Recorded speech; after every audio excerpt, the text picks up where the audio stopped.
Vous allez me poser la question, où est le tableau? Où est les données? Ils ne sont pas affichés. Je suis d'accord avec vous. Les requêtes qu'ils sont mentionnées ils sont mentionnés dans products, si je m'en souviens bien. Service, c'est un service là, c'est un service. Product service, c'est là. Alors sachez que toutes ces requêtes-là que tu as mentionnées ici, ils n'ont pas le header. Ils ne connaissent pas le header, le jeu des volets. Donc, qu'est-ce qu'on doit faire? On doit leur ajouter un header au-de, au-dessus. Alors, pour ce faire, je vais déclarer ici deux variables. C'est très simple et tout ça va marcher tout à l'heure.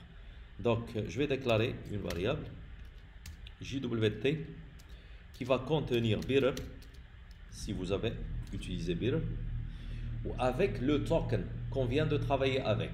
Ce token-là, il est ici. Alors, pour qu'il soit lisible pour nous, je vais créer getToken. Cette méthode-là, elle va juste retourner notre token. Voici notre token. Là, voici. getToken. Maintenant, je vais appeler. Bien sûr, ça n'existe pas ici le service. Alors, je vais dire private auth service. Auth service. Et je vais l'utiliser ici. Auth service. Le voici .get. Ça y est, je l'ai reçu. Donc, j'ai reçu le bearer avec le get. Puis après, qu'est-ce que je dois faire? Je vais déclarer un HTTP header. Headers égal. Qu'est-ce qu'il va contenir? Alors, il va être un premier pas, il va être de type HTTP headers. Et là, je vais spécifier qu'il contient notre authorization, celle-là. Il va contenir ça. Deux points et le JWT. JWT, c'est celui-là. À peu près c'est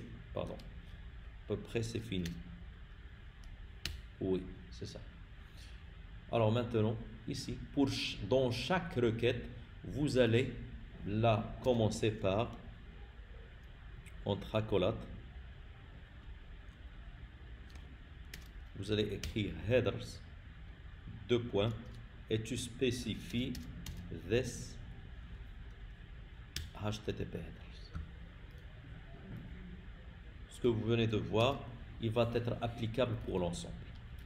Maintenant, toute requête que tu as demandée, elle va être passée avec le JWT. Donc tous, tu dois le rajouter. Le sort, il n'est pas maniable ici, je ne l'ai pas fait. Donc je le supprime. Là, virgule, ceci. Et à la fin, virgule, ceci. C'est fini. Alors si je reviens ici, on va réexécuter et vous allez voir que ça marche. Ça y est. Donc ça marche bien. Donc nous avons inclus le header avec le JWT où ça marche bien tout ça. Ce qui reste c'est quoi? C'est juste certains points de finalisation. La première chose c'est vérifier l'expiration du token et bien sûr un peu de vérification concernant logout.